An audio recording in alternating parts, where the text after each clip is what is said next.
नमो भगवते तस्मै कृष्णायाद्भुतकर्मणे रूपनाम विविधेन जगत कीर्तियूयतः सच्चिदानन्दरूपाय विश्वोत्पत्त्यादिहेतवे तापत्रय विनाशाय श्रीकृष्णाय वयं नुमः। श्रीमद् भागवत महापुराण पंचम स्कंध अध्याय 4 ऋषभ देव जी का राज्य शासन। श्री सुखदेव जी कहते हैं, राजन, नाभि नंदन के अंग जन्म से ही भगवान विष्णु के वज्र, अंकुश आदि चिन्हों से युक्त थे। समता, शांति, वैराग्य और ऐश्वर्य आदि महाविभूतियों के कारण उनका प्रभाव दिनों दिन बढ़ता जाता था। यह देखकर मंत्री आदि प्रकृति वर्ग, प्रजा, ब्राह्मण और देवताओं की यह उत्कट अभिलाषा होने लगी कि ये ही पृथ्वी का शासन करें। उनके सुंदर और सुडौल शरीर, विपुल कीर्ति, तेज, बल, ऐश्वर्य, यश, पराक्रम और शूरवीरता आदि गुणों के कारण महाराज नाभि ने उनका नाम ऋषभ श्रेष्ठ यानी श्रेष्ठ रखा। ऋषभ यानी श्रेष्ठ रखा। एक बार भगवान इंद्र ने ईर्ष्यावश उनके राज्य में वर्षा नहीं की। तब योगेश्वर भगवान ऋषभ ने इंद्र की मूर्खता पर हंसते हुए अपनी योग माया के प्रभाव से अपने वर्ष अजनाभ खंड में खूब जल बरसाया। महाराज नाभि अपनी इच्छा के अनुसार श्रेष्ठ पुत्र पाकर अत्यंत आनंद मग्न हो गए और अपनी ही इच्छा से मनुष्य शरीर धारण करने वाले पुराण पुरुष श्रीहरि का सप्रेम लालन करते हुए उन्हीं के लीला विलास से मुग्ध होकर वत्स तात ऐसा गदगद वाणी से कहते हुए बड़ा सुख मानने लगे।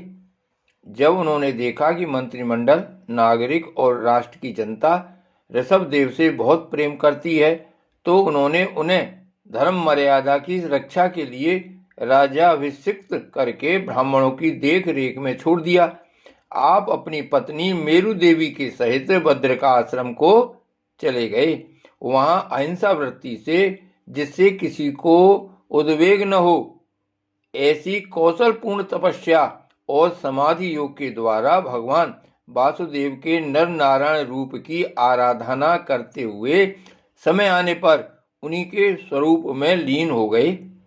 पांडुनंदन, राजा नाभि के विषय में यह लोकोक्ति प्रसिद्ध है। राज ऋषि नाभि के उदार कर्मों का आचरण दूसरा कौन पुरुष कर सकता है, जिनके शुद्ध कर्मों से संतुष्ट होकर साक्षात श्री हरि उनके पुत्र हो गए थे। महाराज, नाभि के समान ब्राह्मण भक्त भी कौन हो सकता है, जिनकी दक्षिणादि से संतुष्ट हुए ब्राह्मणों ने अपने मंत्र बल से उन्हें यज्ञशाला में साक्षात श्री विष्णु भगवान के दर्शन करा दिए। भगवान ऋषभ देव ने अपने देश अजनाभ खंड को कर्मभूमि मानकर लोक संग्रह के लिए कुछ काल गुरुकुल में वास किया।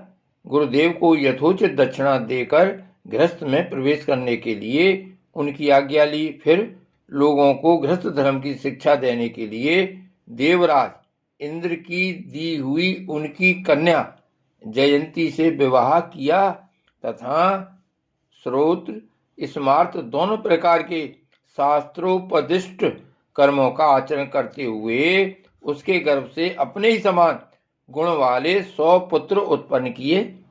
उनमें महायोगी भरत जी सबसे बड़े और सबसे अधिक गुणवान थे। उन्हीं के नाम से लोग इस अजनाभ खंड को भारतवर्ष कहने लगे। उनसे छोटे कुशावर्त, इलावर्त, ब्रह्मावर्त, मलय, केतु, भद्रसेन, इंद्र, स्प्रक, विदर्भ और कीकट, ये 9 राजकुमार शेष 90 भाइयों से बड़े एवं श्रेष्ठ थे। उनसे छोटे कवि, हरि, अंतरिक्ष, प्रबुद्ध, पिपलायन, आविर्होत्र, द्रुमिल, चमस और करभाजन, ये 9 राजकुमार भागवत धर्म का प्रचार करने वाले बड़े भागवत भक्त थे। भगवान की महिमा में से महिमान्वित और परम शांति से पूर्ण इनका पवित्र चरित्र हम नारद वसुदेव संवाद के प्रसंग से आगे 11 स्कंद में कहेंगे। इनसे छोटे जयंती के 81 पुत्र पिता की आज्ञा का पालन करने वाले अति विनीत महान वेदज्ञ और निरंतर यज्ञ करने वाले थे। वे पूर्ण कर्मों का अनुष्ठान करने से शुद्ध होकर ब्राह्मण हो गए थे। भगवान ऋषभदेव यद्यपि परम स्वतंत्र होने के कारण स्वयं सर्वदा ही सब प्रकार की अनर्थ परंपरा से रहित केवल आनंदानुभव स्वरूप और साक्षात ईश्वर ही थे, तो भी अज्ञानियों के समान कर्म करते हुए उन्होंने काल के अनुसार प्राप्त धर्म का आचरण करके उसका तत्व न जानने वाले लोगों को उसकी शिक्षा दी। साथ ही सम, शांत, सुहृदय और कारुणिक रहकर धर्म, अर्थ, यश, संतान, भोग, सुख और मोक्ष का संग्रह करते हुए गृहस्थाश्रम में लोगों को नियमित किया। महापुरुष जैसा जैसा आचरण करते हैं दूसरे लोग उसी का अनुकरण करने लगते हैं। यद्यपि वे सभी धर्मों के सार रूप वेद के गुण रहस्य को जानते थे, तो भी ब्राह्मणों की बतलाई हुई विधि से साम दान आदि नीति के अनुसार ही जनता का पालन करते थे। उन्होंने शास्त्र और ब्राह्मणों के उपदेशानुसार भिन्न भिन्न देवताओं के उद्देश्य से द्रव्य, देश, काल, आयु, श्रद्धा और ऋतुज आदि से सुसंपन्न सभी प्रकार के 100 यज्ञ किए। भगवान ऋषभदेव के शासन काल में इस देश का कोई भी पुरुष अपने लिए किसी से भी अपने प्रभु के प्रति दिन दिन बढ़ने वाले अनुराग की सेवा और किसी वस्तु की कभी इच्छा नहीं करता था। यही नहीं, आकाश कुसुमादि अविद्यमान वस्तु की भांति कोई किसी की वस्तु की और दृष्टिपात भी नहीं करता था। यही नहीं, आकाश कुसुमादि अविद्यमान वस्तु की भांति कोई किसी की वस्तु की ओर दृष्टिपात भी नहीं करता था। एक बार भगवान ऋषभदेव घूमते घूमते ब्रह्मावर्त देश में पहुंचे। वहां बड़े बड़े ब्रह्म ऋषियों की सभा में उन्होंने प्रजा के सामने ही अपने समाहित चित्त तथा विनय और प्रेम के भार से सुसंयत पुत्रों को शिक्षा देने के लिए इस प्रकार कहा। श्री भागवत भगवान की जय। श्री वल्लभाधीश की जय। श्री गोवर्धननाथ की जय। श्याम स्वरूप श्री अमने महारानी की जय। परम दयाल गोसाई जी की जय। श्री गोकुलनाथ की जय। जय जय श्री गोकुलेश। जय जय श्री गोकुलेश।